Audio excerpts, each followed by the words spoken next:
하나님 말씀은 구약 성경 룻기서 3장 1절부터 10절까지입니다. 구약 성경 404쪽 룻기서 3장 1절부터 10절까지 말씀을 교독하여서 읽도록 하겠습니다. 룻의 시어머니 나오미가 그에게 이르되 내 딸아 내가 너를 위하여 안식할 곳을 구하여 너를 복되게 하여야 하지 않겠느냐.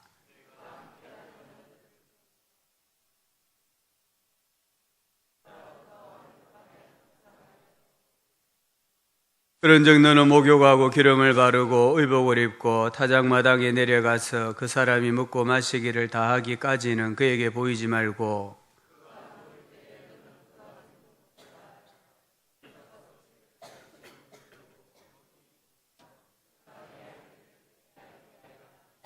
룻이 시어머니에게 이르되 어머니의 말씀대로 내가 다 행하리이다 하니라.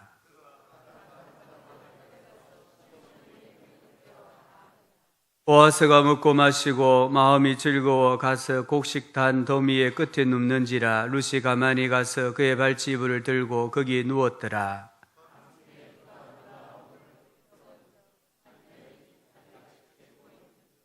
이르되 내가 누구냐 하니 대답하되 나는 당신의 여종 룻이오니 당신의 옷자락을 펴 당신의 여종을 덮으소서. 이는 당신이 기업을 물을 자가 됨이니이다 하니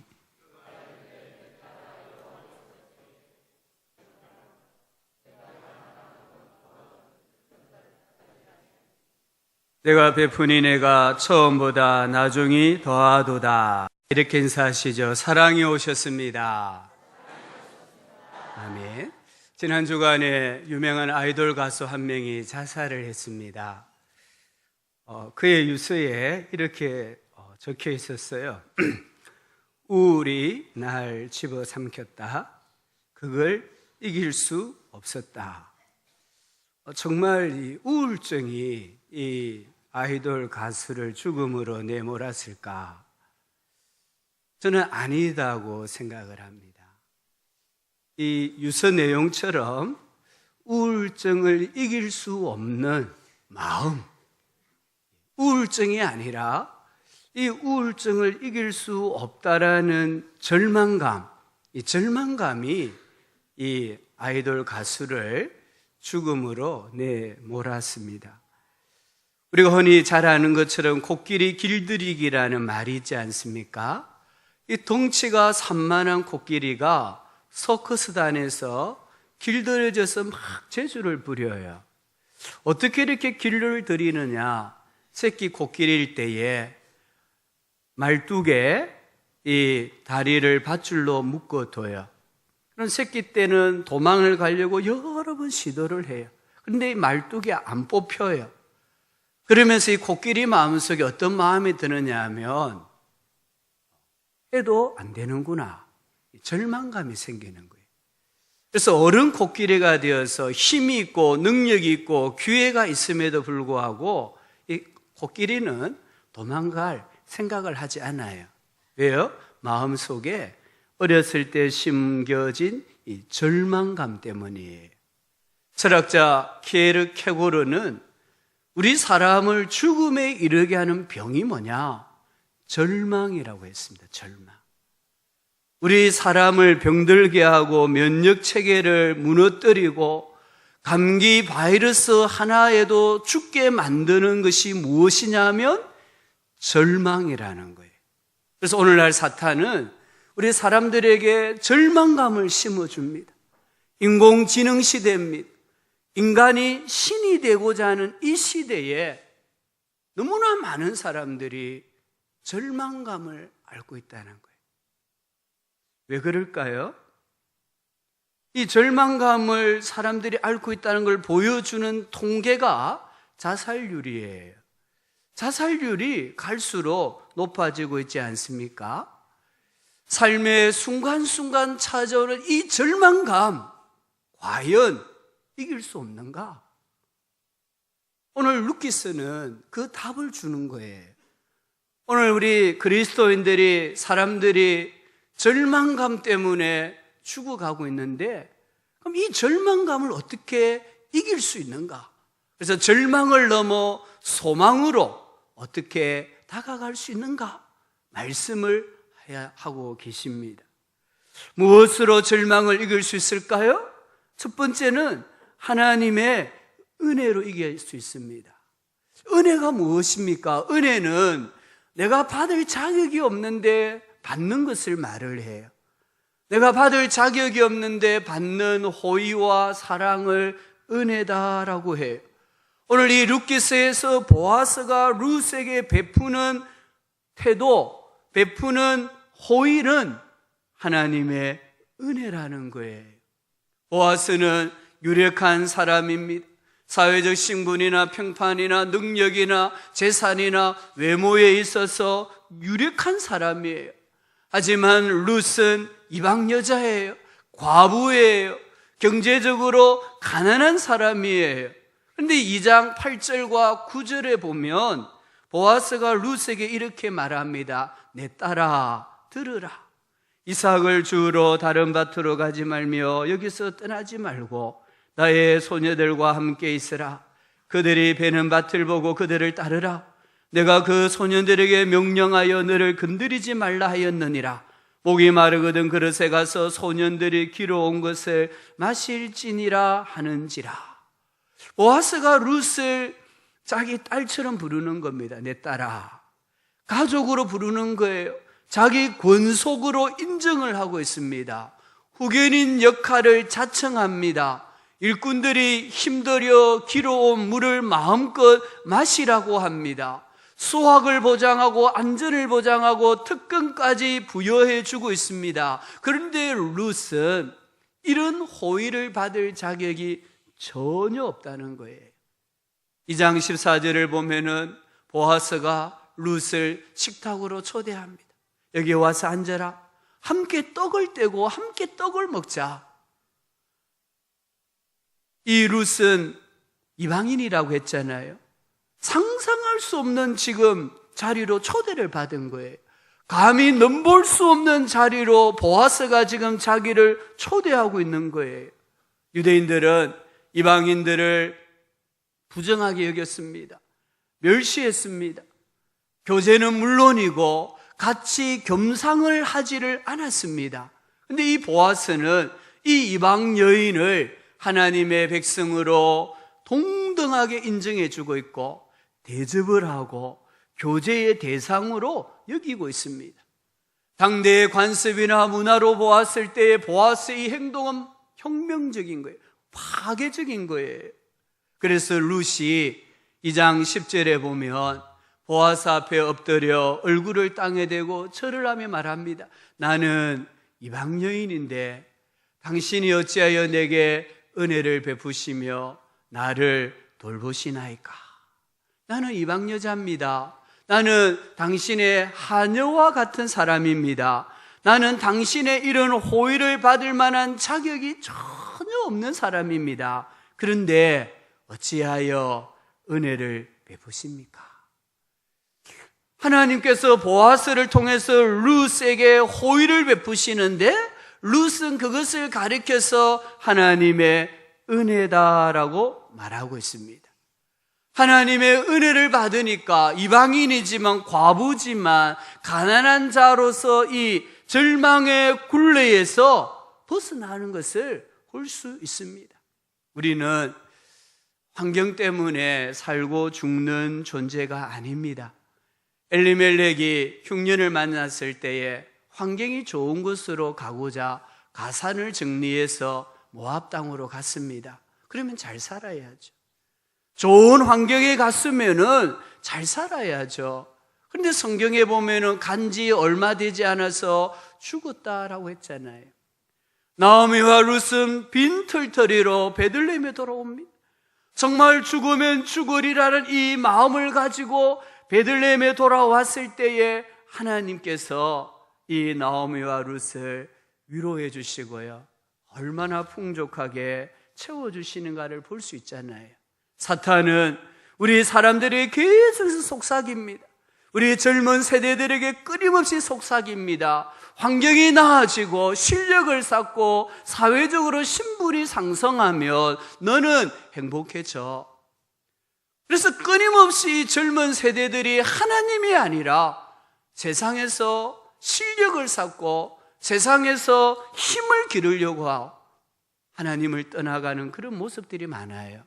그런데 하나님은요, 아니다라고 말씀합니다. 이 룻기스를 통해 이 하나님의 마음을 우리가 알아야 돼요.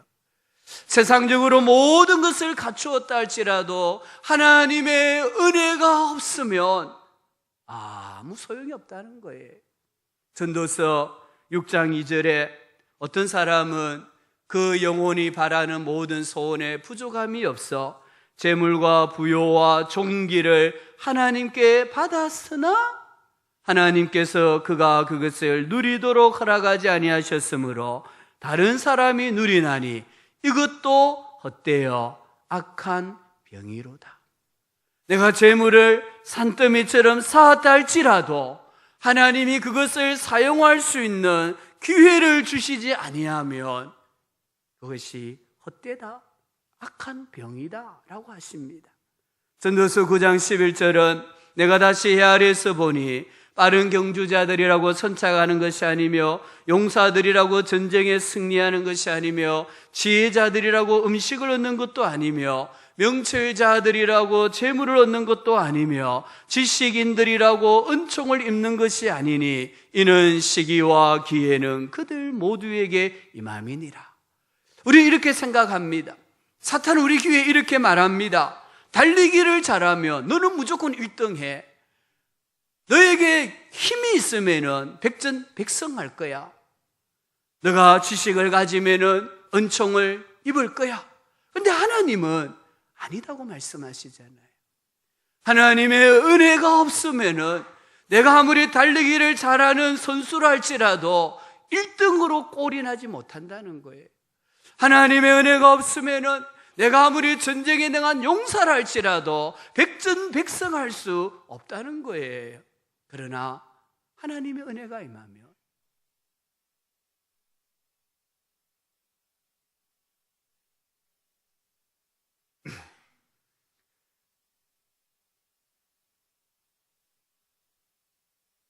하나님이 은혜를 주시며 달리기 위해서요, 좀 잘못해도 괜찮아요. 용사가 아니고 지혜자가 아니고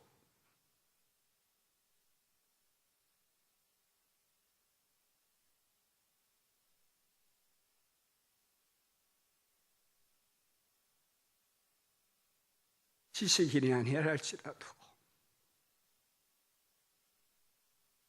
하나님께서 우리의 삶을 인도하시고 주관하는 줄 믿습니다.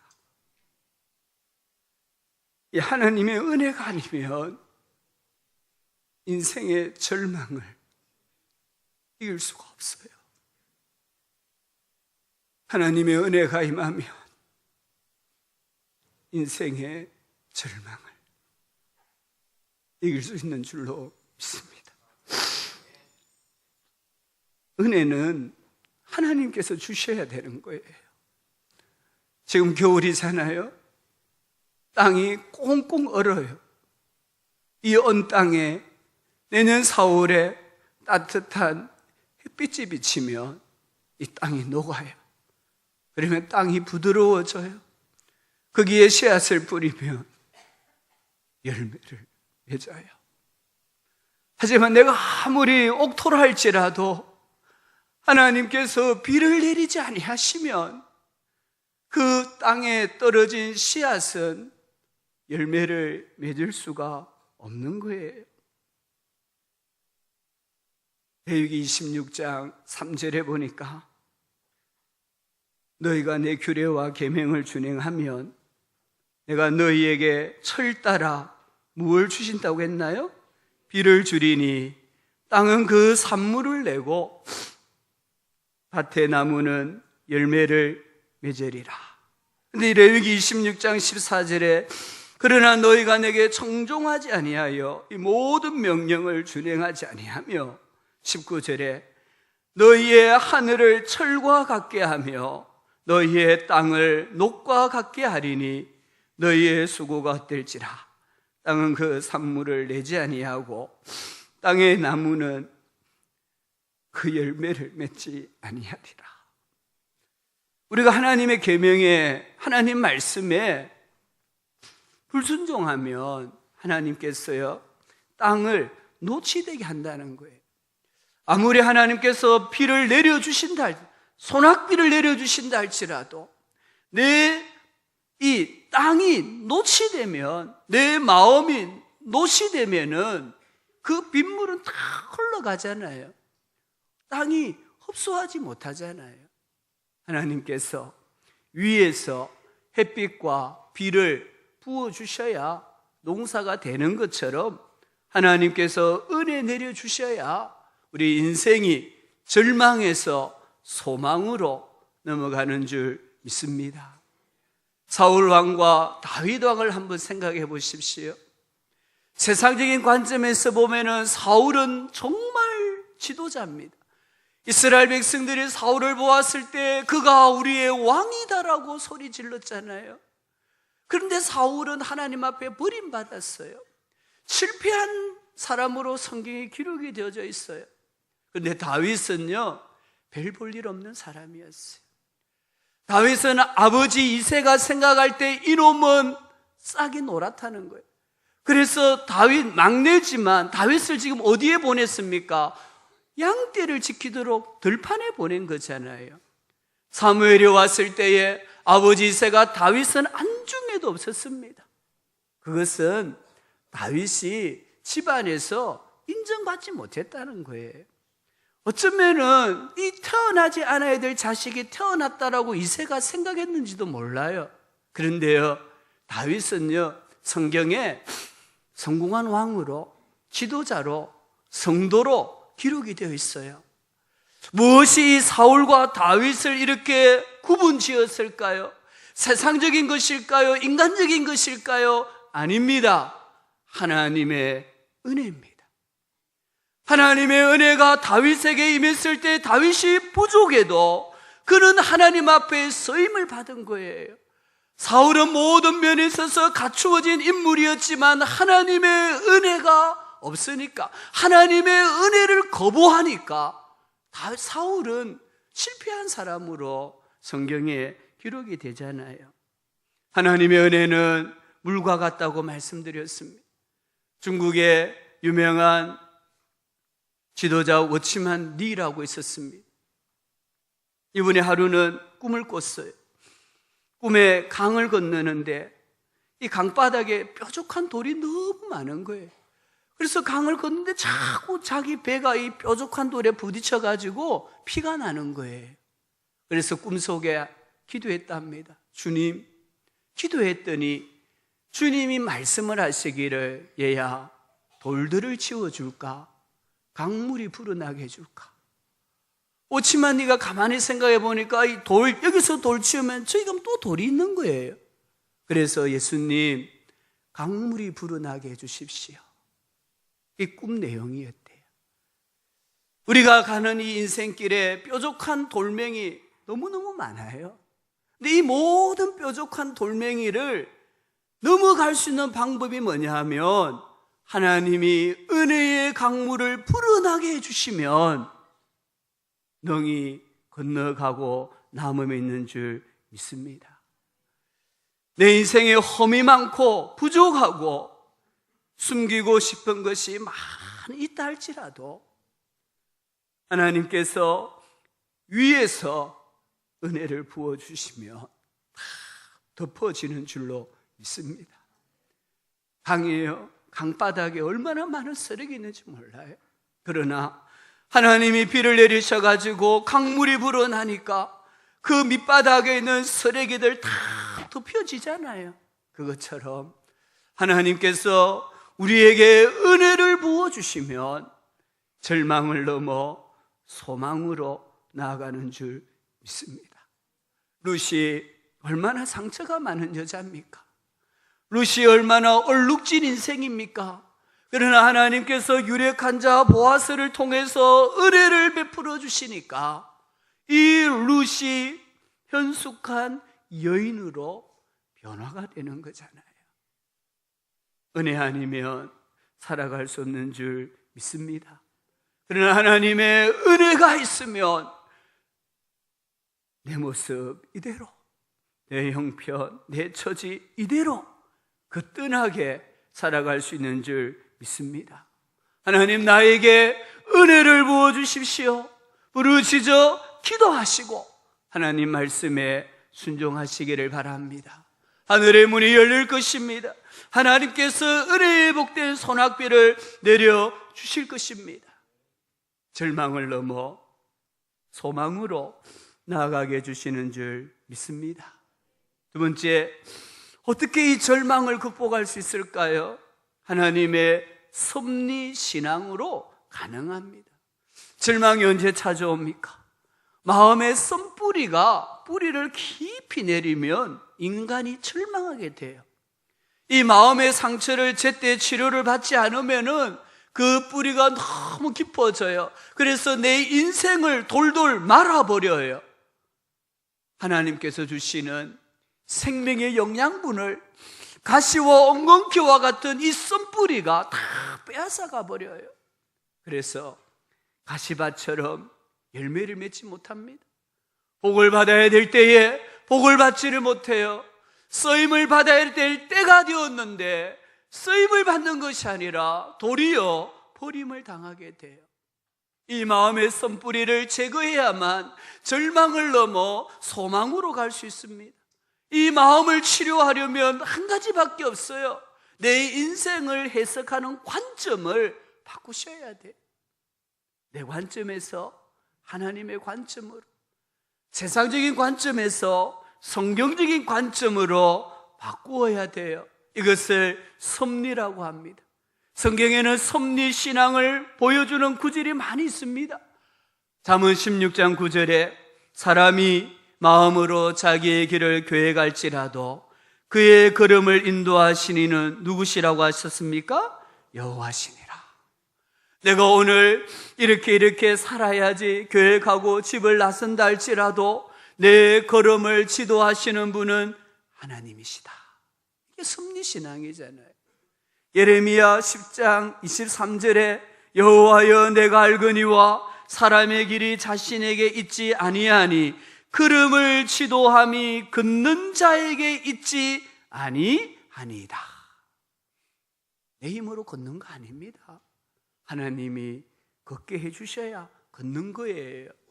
욥기 23장 8절부터 10절을 보면은 그런데란 말은요, 인생이 꼬인다는 말이에요.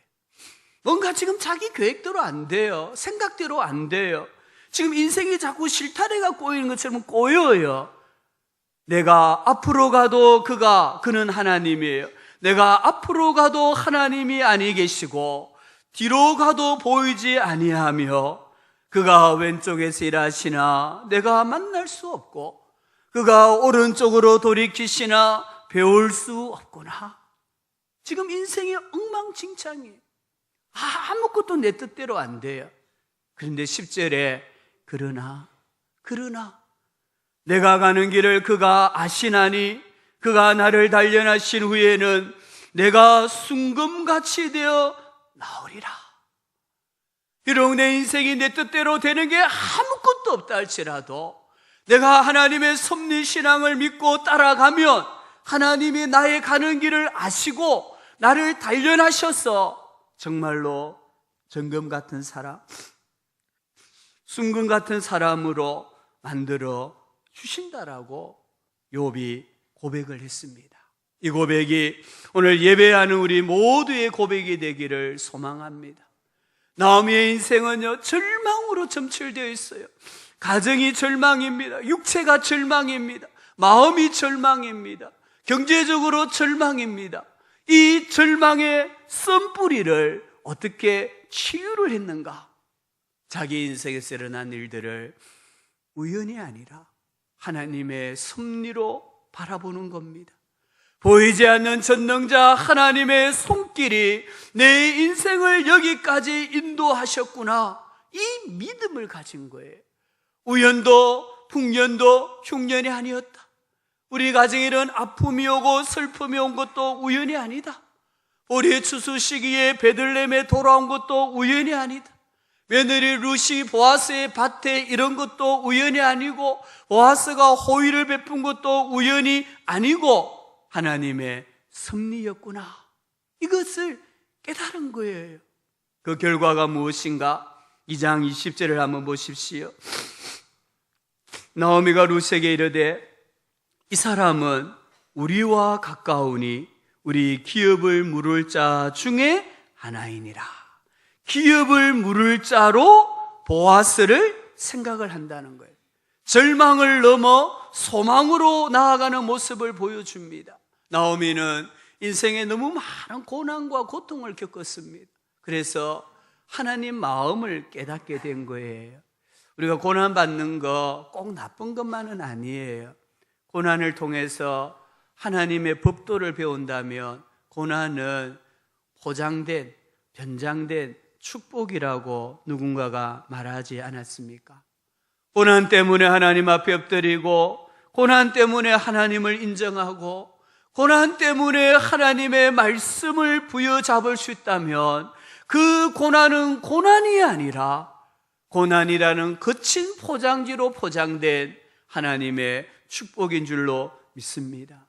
우리 성도님들, 일상생활 가운데 하나님의 뜻이 무엇인가를 깨달으시기를 바랍니다. 하나님의 마음이 나를 향하여 어떤 마음일까를 깨달으셔야 돼요. 우리 예수님께서는 공중에 날아다니는 새를 보고 이 새가 둥지를 트는 것을 보고는 하나님이 저 새들도 먹이시는데 우리 인간을 얼마나 돌보시랴, 하나님 마음을 깨닫게 되시잖아요. 들의 백합화를 보면서 하나님께서 저 백합화도 아름다운 색으로 입히시고 향기 나게 하시는데 하물며 하나님의 백성일까 보냐. 우리 예수님은요, 이 자연을 통해서 하나님 아버지의 마음을 깨닫는 거예요. 우리가 영적으로 민감하지 않으면 하나님의 뜻을 놓치게 돼요. 하나님의 마음을 잃어버리게 돼요. 하나님을 놓치면은 결국은 하나님 없이 살아가게 돼요. 오늘 이 사사시대에 이스라엘 백성들이 하나님의 마음을 알지 못하고 살아갔던 것처럼 말씀이 홍수시대입니다. 그러나 하나님을 놓치면은 하나님 없는 것처럼 살아가는 영적 사사시대가 됩니다. 평소에 하나님과 친밀하시기 바랍니다. 그래서 기도해야 되는 거예요. 그래서 말씀 훈련을 받아야 되는 거예요. 섭리신앙으로, 절망에서 소망으로, 순금 같은 사람으로 성장하고 변화되고 축복의 통로가 되는 우리 모든 예배자들이 되시기를 주님의 이름으로 축복합니다. 세 번째, 어떻게 이 절망을 극복할 수 있겠습니까? 하나님의 섭리 또는 하나님의 인도하심에 순종함으로 가능합니다. 오늘 3장은 이 하나님의 섭리신앙을 회복한 사람의 삶을 말합니다. 나오미가 베들레헴으로 돌아왔을 때 하나님께서 죽은 남편 엘리멜렉의 친족으로 유력한 자 보아스를 예비해 두셨습니다. 나오미는 생각하는 겁니다. 왜 하나님께서 권세 있고 유력한 부요한 보아스를 예비해 두셨을까? 왜 며느리 룻이 우연 같은 사건이지만 보아스 밭에 갔을까? 왜 보아스가 내 며느리에게 호의를 베풀까? 나오미는 생각하다가, 그래, 하나님께서 이 딸을 보아스와 결혼을 시키라는 것이구나 깨달았다는 거예요. 하나님의 섭리를 깨달았다는 거예요.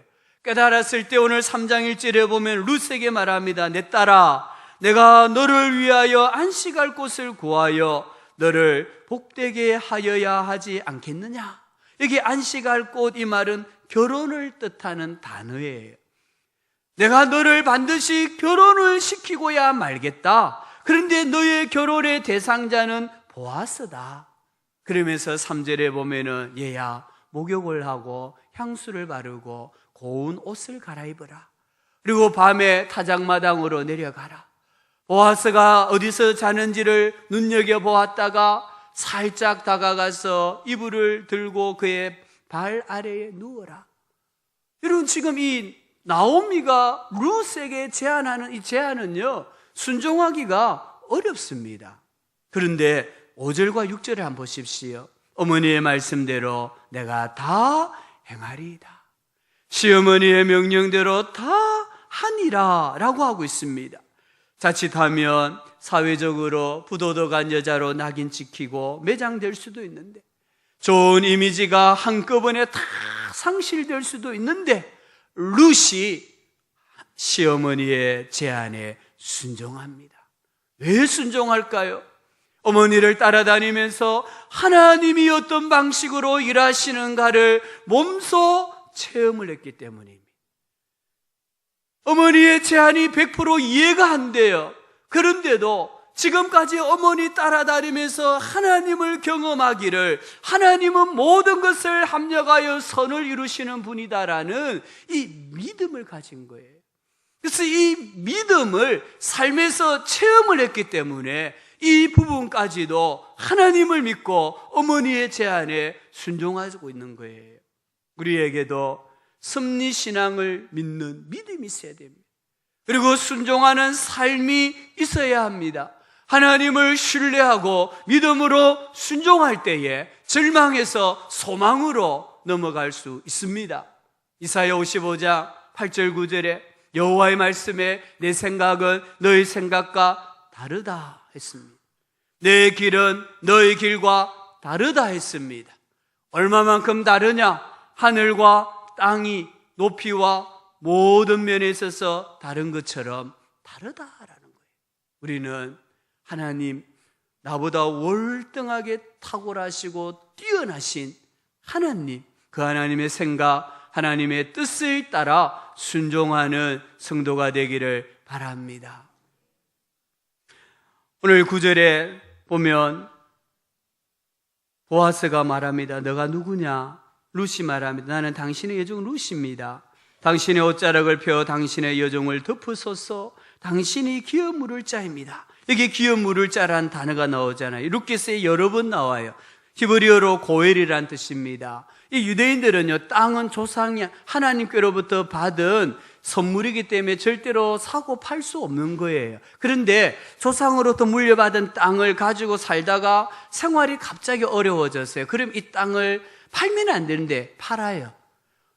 그러면 친척 중에 가까운 친척, 삼촌, 사촌, 오촌, 이 가까운 친척 중에 좀 부유하고 권세가 있는 사람이 자기 돈을 가지고 그 땅을 다시 사요. 사서 돌려줘요.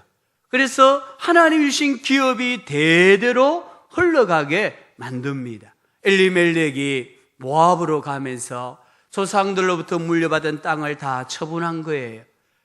그리고 이제 다시 베들레헴으로 돌아왔는데 이 땅을 누군가가 사서 나오미에게 돌려줘야 돼요. 그러니까 보아스가 그 땅을 사서 돌려줄 수 있는 사람 중에 한 사람이라는 겁니다. 그래서 당신의 옷자락을 펴서 당신의 여종을 덮어주십시오. 저의 청혼을 받아주시고 저를 보호해 주십시오. 그러자 11절에 내 딸아 두려워하지 말라. 내가 내 말대로 내게 다 행하리라. 13절에 여호와께서 살아계심을 두고 맹세하노니 내가 기업 물을 자의 책임을 내게 이행하리라. 18절에 나오미가 말합니다. 이 사람이 오늘 이 일을 성취하기 전에는 쉬지 아니하리라. 이 나오미, 룻, 보아스, 이 세 사람은 하나님의 섭리에 철저하게 순종합니다. 모든 사람이 자기 생각을 따라 살아가던 그 시대에 하나님의 섭리에 순종한 사람이 있다는 걸 하나님이 지금 보여주시는 거예요. 그것도 이 사람들은 상대방의 유익을 위해서, 상대방의 행복을 위해서 하나님의 섭리에 철저하게 순종을 해요. 순종한 결과가 무엇일까요? 4장인데요. 살짝 엿볼게요. 4장 13절입니다. 이에 보아스가 룻을 맞이하여 아내로 삼고 그에게 들어갔더니 여호와께서 그에게 임신하게 하심으로 그가 아들을 낳은지라. 결혼하고 아이를 낳고 이 아이가 다윗의 조상이 되고 이 아이의 계보를 통해서 메시아 예수 그리스도가 만왕의 왕으로 세상에 오시는 거잖아요. 하나님의 섭리에 철저하게 순종했을 때에 주님이 오시는 그 길을 예비하는 가문으로, 사람으로 하나님이 복을 주시잖아요. 절망을 넘어 소망으로 나갔습니다. 하나님은 모든 사람이 각각 자기 소견에 옳은 대로 살아가던 그 시대에, 그 결과 영적으로 절망하고 암흑한 그 시대에 나오미와 룻과 보아스를 통해서 절망을 극복할 수 있는 방법을 말씀하고 계시는 겁니다. 환경이나 형편이 중요한 게 아니다. 신분이나 능력이 중요한 게 아니다. 하나님 은혜를 받아야 한다. 하나님의 섭리를 믿어야 한다. 하나님의 섭리에 순종해야 한다. 그러면 절망을 이기고 다시 회복할 수 있다. 보아라, 이방 여인 룻도 내가 이렇게 회복을 시켰다면 너희들이 까보냐? 내가 구원한 이스라엘 백성 너희들 까보냐? 너희들이 룻처럼 한다면은 내가 너희들을 크게 쓰겠다. 복을 주겠다. 하나님이 말씀하시는 거예요. 아무리 힘들고 어려운 삶이라도요, 하나님을 믿고 인도하심에 순종하시기를 바랍니다. 하나님이 내 인생 끝까지 책임져 주실 줄 믿습니다. 어떤 절망도 소망으로 바꾸어 주십니다. 이 하나님을 믿으시기를 주님의 이름으로 축원합니다. 하나님 아버지,